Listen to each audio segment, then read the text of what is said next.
సాధించాలనే సంకల్పం ఉంటే ఆకాశమే హద్దు అని నిరూపించారు హైదరాబాద్ నార్సింగికి చెందిన పలమడ హితేష్. వృత్తిరీత్యా సాఫ్ట్వేర్ ఉద్యోగి అయిన ఈయన ప్రపంచంలోనే 4వ అత్యంత ఎత్తైన మౌంట్ కిలిమంజారో శిఖరాన్ని అధిరోహించారు. హితేష్ తండ్రి రమణ వైమానిక దళంలో పనిచేశారు.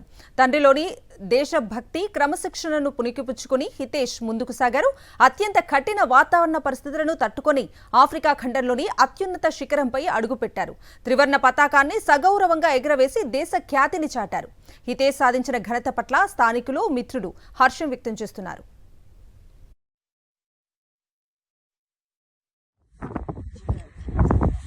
హైదరాబాద్ బాచుపల్లి పోలీస్ స్టేషన్ పరిధిలో ఎండీఎంఏ డ్రగ్స్ కొనుగోలు చేసి విక్రయిస్తున్న 2 వ్యక్తులను అరెస్ట్ చేశారు కూకట్పల్లి పోలీసులు.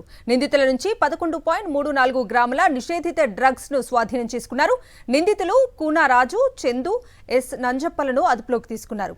పరారీలో ఉన్న గోవాకి చెందిన ఇనోవో షైజా, బెంగళూరుకు చెందిన యశ్వంత్ కోసం గాలింపు చర్యలు చేపట్టారు పోలీసులు.